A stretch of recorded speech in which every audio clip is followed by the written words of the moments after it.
Did you know that Pueblo is not only playable, but surprisingly, it is actually the fastest of the native countries when it comes to getting your institutions in Akita? I mean, who would have assumed that a country that literally begins with all of the necessary maps would end up being easy? Well, believe it or not, I was not one of the believers. I was actually somebody who was down in the dumps on Pueblo. I said that this country is garbage, and I mean it. I thought that this country was garbage. Look at this population. If you get all of Pueblo conquered, you're going to get 15,000 population. That is trash. Worse than that, if you go over to the event viewer, the only gold that they get is 6 monthly gold for 25 years. Cahokia gets it way better. I believed that Cahokia by itself was infinitely stronger and better than Pueblo in every way, especially since my slowest time getting Akita as Cahokia was 24 years. The slowest time I've done as Pueblo, actually no, the fastest time I've done as Pueblo was 32 years, just to get the institution started.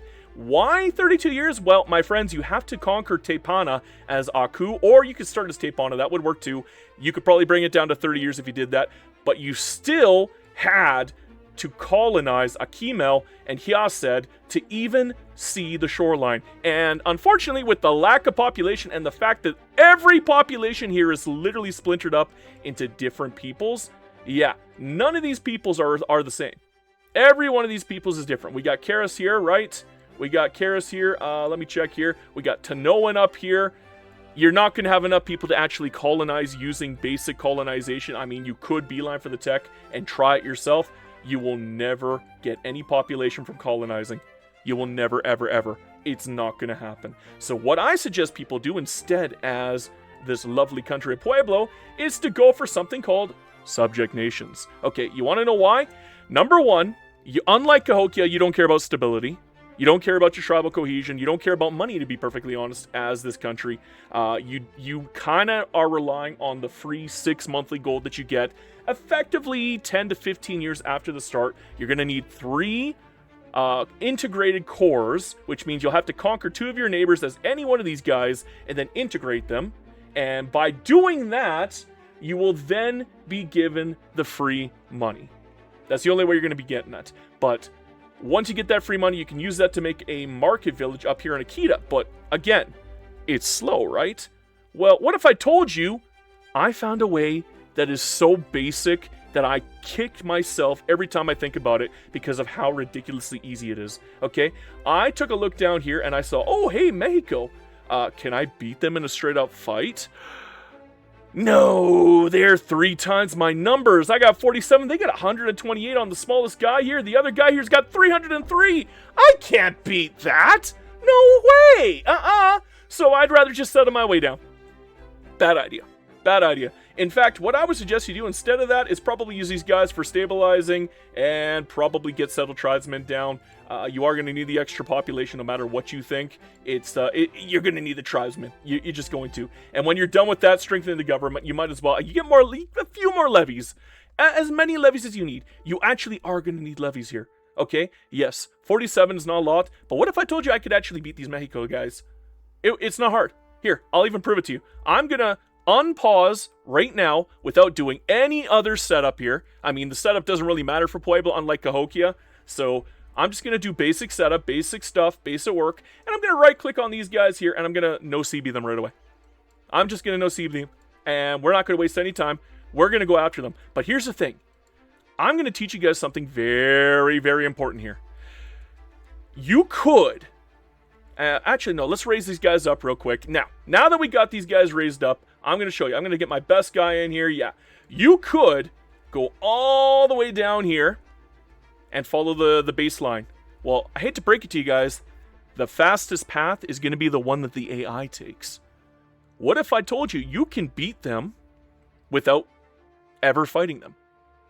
We're just going to, go down to the shoreline down here. And then we're going to go all the way south following the shoreline. And then we're going to beeline for their capital.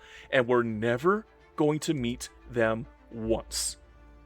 Why are we doing this? I mean, they could literally just take our capital while we're sitting down here goofing around, right? Well, here's the thing about Europa Universalis 5. they cannot enforce terms on you. I mean, they have a timer for enforcing terms. You don't have a timer. So even if they take your capital, which, I mean, they're probably likely going to do, you're still going to take their capital. And if you take their capital and they take your capital at the same time, well, you can enforce terms on them at 100% while they're on a timer. See, I can win like that. Easy peasy, right? But here's the thing. I don't want the land. This land is actually kind of garbage to me. It doesn't matter. You want to know what does matter? Look at these maps. Give me those maps. Give me some money. Give me war reps. Maybe humiliation, whatever. I'll take whatever I could get my fingers on. Fine.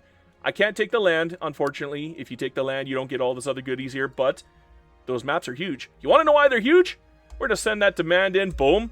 Easy peasy lemon squeezy. And now we're going to disband our lovely unit here right away.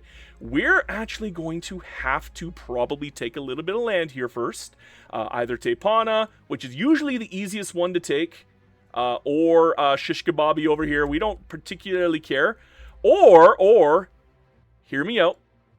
We can be patient, get our levies back just enough so that we can actually take land, and then we can no CB the closest guy over here, which is Atzlatlan. And again, 97. They're going to kick our butts, but we're going to need about 30 troops to be able to take the land. But here's the thing. If we have enough, even after all of that attrition, and we take it, we can take the land. And then we can place right here for Akita and get our institutions in less than 12 years. Would that be a game changer for Pueblo? I think it might be. Alright, we sped things up a little bit here, and here we go. I've given out common militias to the lovely peasants. Why? Because I need those levies. You're probably going to need quite a few levies. I typically like to wait until the beginning of spring before I do this, mostly so you don't lose a bunch of your levies to attrition after the fact. Try to time it for them to run out of food around the same time when you can actually raise the troops up. So I'm going to do sometime around probably the mid of March. There we go, the 12th of March should be good. Now, here's what we're going to do. We're going to go down here. We're going to attack these gentlemen right here. Boom, boom, boom. Another no CB. Yes, I know you probably shouldn't be no CBing, but unfortunately, you can't really put any Casas Bellies down here on Mexico. I mean, you could put the Parliament one down, but good luck getting a bunch of those out. There's a lot of countries down here to deal with, so you're gonna have a lot of fun with that one. I just typically do no CBs unless I can get free Parliament ones. Although I do definitely take full advantage of Parliament ones when it comes to taking on Mexico. But that is for another strategy guide in the future. You're just gonna have to wait and see what I got cooking, okay? But for now, we're gonna unpause. We're gonna bring up our lovely, lovely levies. Boom, just like that. Now, let's see here. We're going to give them my lovely, lovely chief. Now, here is a very interesting concept. You would probably think that the fastest path is following the shoreline. Well, no, it still isn't. It's still going straight down the middle.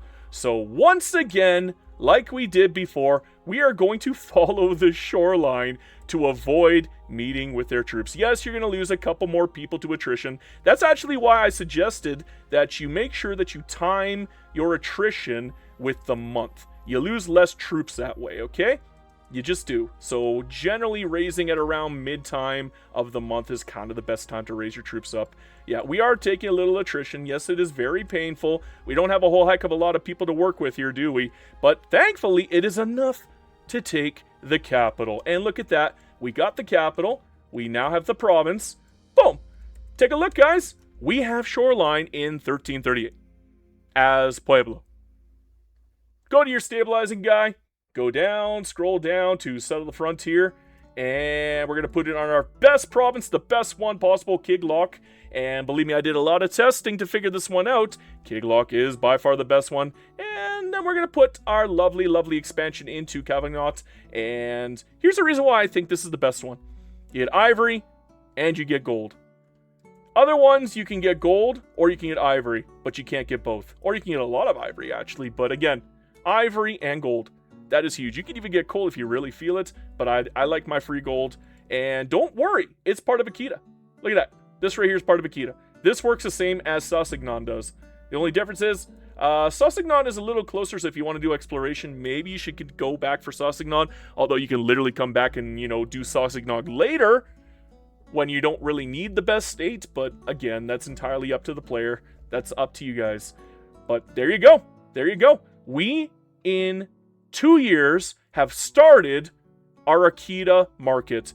In 10 years, we are going to be getting institutions from Japan. That is by far the fastest. Even Cahokia can't do it, okay? Even if they attack Tamarok, they can't do it. They still have to get the maps first. So, yeah. They're looking at maybe 3 wars, bare minimum, to get all the maps necessary to see Mexico. Haudenosaunee, they got no chance. Haudenosaunee is now the slowest of the 3. Sorry, Haudenosaunee, I had to test out Pueblo, and look at that. And time skip. Well, take a look at that Aku now. Isn't she beautiful? We've already got Akita done. We've got the Ashikaga over here. They love us enough that we can actually get fleet basing rights off of them. Everything is working just perfectly. And we're only 16 years into the run. That's kind of amazing when you think about it. Yeah, it's pretty darn good. There's just one tiny problem. Our population is flippin' pathetic. Like, this is miserable population. But you're probably thinking to yourself, why did you go through all of that if you're going to be super duper weak compared to Cahokia and Haudenosaunee anyways? Thankfully, my friends, there are 2 ways that you could play as Pueblo as. Number 1, you could go very insular, you could be very, very tall, and you could spread using colonies and all that stuff. It wouldn't be that bad. You would be able to survive against the Europeans, even though the Great Pestilence would be very, very painful for you, but still, it is possible. You will have to make full use of your EU5 little events that they give you. In fact, you can get a free town, which is what, like 300 ducats? Yeah, a free town from, I believe it's called A Place That Always Was. Here, I'll even show you it in the EU5 database. Let's just showcase what you got here, okay? Da-dow. A Place That Always Was, yes, that's the one I'm thinking of.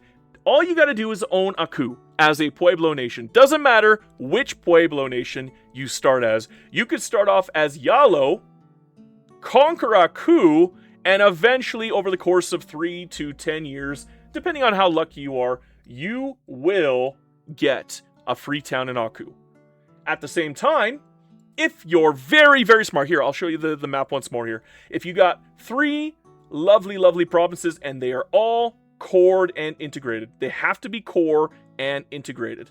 Okay, well, I guess just integrated, but yeah, you have to integrate them using the government tab, using one of your cabinet members. But once you integrate them, you get access to something called Reuniting the Pueblo.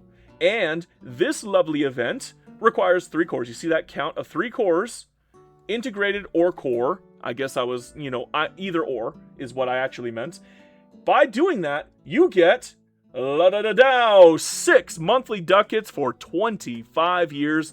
That is gorgeous. You kind of need that as Pueblo. Even for going wide, you're going to need to be able to do this, so make sure you do that before you start going crazy when you go wide as Pueblo. I'll showcase to you guys that later, but again, playing tall, there is another advantage that you could do as Pueblo. If you're going to play tall initially, what you're going to want to do is you're going to want to wait for successors of the ancestral homelands of the Pueblo. Why would you want that? Well, my friends, you get it for free.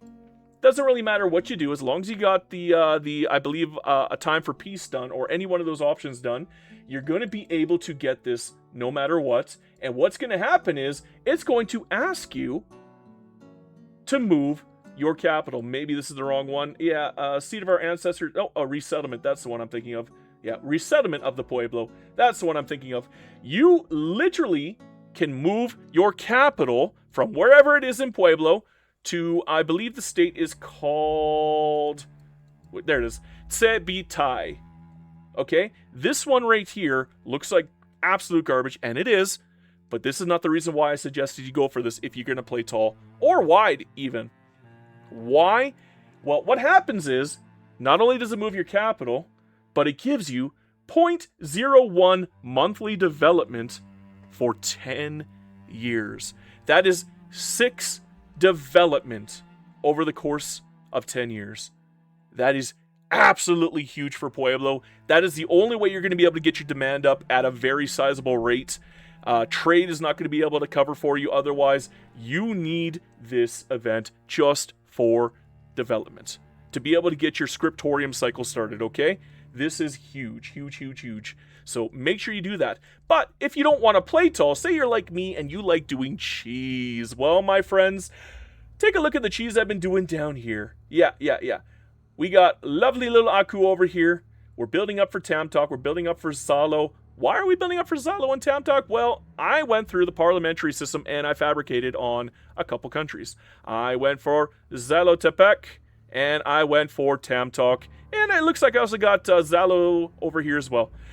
Tamtok is going to be my number one goal. Yes, they are obscenely stronger than me. They have 3,427. I have 148. We're going for them. We're not messing around. We're going to beat the everlasting crud out of them. Now that we got our lovely ability to beat the crud out of them, yeah, let's just go for it. Parliamentary, we're going to move in, we're going to smoke them, and that's all there is to it. Now, once again, what have I been teaching you guys when it comes to dealing with the AI in this game? They like to follow the best course always. So what you're going to want to do is raise up your lovely, lovely troops here. There we go. Pause on pause. We're going to put our lovely leader in. We actually got a better guy now. Hey, not bad, not bad. We're going to see which is the fastest route. That is probably going to be the route that they take. 100%. That is probably going to be the route. But there's a caveat. We have land over here now, don't we? Uh-oh. Uh-oh. They're going to go and take the easy stuff first. They're going to beat these guys up first. Which means the actual path they're going to take is this one. That is the fastest path that they're going to take after they beat these guys up.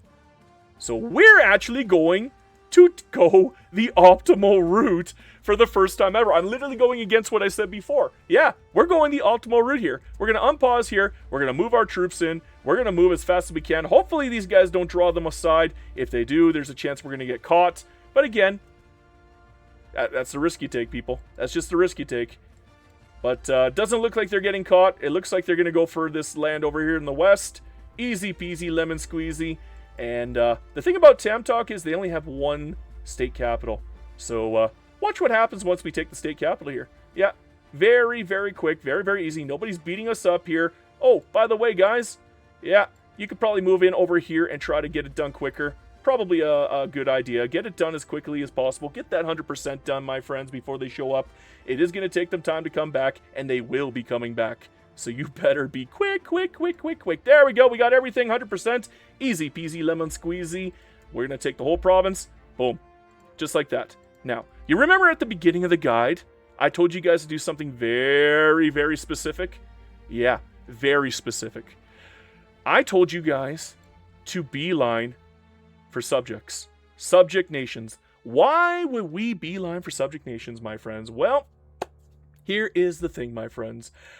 We're going to make subjects now, okay? We don't have Nahua right now. It doesn't matter anyways because these guys aren't Nahua. But we're going to create subjects right now. Historical subjects, in fact. We're going to make the Tamtok that we just beat up. We're going to make sure that it's only a single province here, and boom. That's it. That's all we're going to do. We're going to make them into a lovely, lovely, lovely subject. There you go. We got Tamtok. I guess, you know what? We could do the same with these guys over here. We can't really make use of the land. We got 0% here. And we don't really need the shoreline direct access anymore. So, yeah, I guess it's time we got rid of these guys. Who can we get rid of? There we go, Atsland. And then we could just give them the rest of the land at this point. Or you can make another subject if you really want to be super cheesy. I probably wouldn't suggest it because with the plans that I have in the future, with the future video that I'm going to put out to explain how to completely take out Mexico, yeah, you're probably not going to want to make a second subject. Instead, what you're going to want to do is right-click on these guys and, you know, work with the diplomacy here and then give them the land after the fact. Okay? There we go. Now, can I see them? Yes, I can. Boom. And subject action, see province, give them the rest of the remaining province. There you go. Now, why did we give up all of those subjects and give them all that land? Well, number one, it's useless to us. We can't actually do anything with the land. They can. They got 75%. They got 100%. Way better than the 0% that we're working with before. Obviously, those guys will go up soon. But watch what happens now when I go for my second target. Zalo. Yeah. We're going to go for a parliamentary war on them as well. We're gonna befriend Tamtalk, because they're the ones that we need the most. You want to know why? Yeah, take a wild guess why. Look at how many troops Tamtalk has right now. We didn't kill a single troop, we didn't lose a single troop to them in the war. All of those troops are now ours. So watch what happens when I unpause. Oh, yeah, they're going to raise up 3,000 troops, and now that they like me, they're going to send those 3,000 troops over here to beat up, what, 600 troops? Like, that's a nothing burger. That's nothing to me. They're literally going to win this war for me, and that is all there is to it. That is it. That is all there is to it. These guys cannot defend against this. These guys are weak, helpless, and it's amazing how ridiculously quick and easy it is to turn Pueblo from a tiny podunk little country that everybody mocks, even I mocked them at one point, into a country that now has 3,000 troops and can now beat up anybody in Mexico that they want effectively. Like, look at that. All of this land, now mine. Boom. Candy. Absolute candy. Took very, very little effort. We're now going to create subjects over here as well. Now, once more, I have to remind you guys not to go extra provincial. Make sure that it's only provincial-wide, and the reason why I state that is because, unfortunately, if you go extra provincial, they will not follow you very well. You will run into some severe diplo capacity problems, and you will not be able to annex them. You will not be able to force them into your culture, which is something that you're going to want to do for a future strategy. Again, it's going to be for the next video. But for now, I'm just giving you guys the basics. You guys could probably figure this stuff out. I know you guys are very, very smart, and you will be able to figure this out on your own. But for now, I can't go any further into detail here, but I just wanted to show you guys how you could turn Pueblo from a tiny podunk little country into a country that effectively rules over, what, about like 4,000 troops? Yeah. You could beat up Cahokia with those troops. You could beat up Haudenosaunee with those troops very, very easily. Not a problem here. I could probably even prove it here. We'll even start an OCB war with Cahokia, just so we see if we can get it started. Let's see here. Declare war. And no Cassis Belly. Can I even see? Oh, they're out of our Diplo range right now. I guess we'll have to put a settlement down here in this range here that's within range of Cahokia, and then we can hit them. Or we would probably have to take over Yalo to be able to see Cahokia, but once we do that, we could beat up Cahokia, we can then beat up Haudenosaunee, and these guys right here that we just conquered, they'll do all the work for us. Why not use it to take over all of Mexico? Right? That's the goal, isn't it? Well, we have other strategies involved than simply taking over Mexico as Aku. But don't worry, that's for another video. I will show it eventually, but I have to perfect it first. But that's it. Thank you for watching, guys. Each and every one of you is very, very appreciated. And make sure to give your loved ones an extra hug tonight if you haven't already, because they might not be here tomorrow. Beyond that, I hope you guys enjoyed this quick little strategy guide of mine. Hail Hydrocat.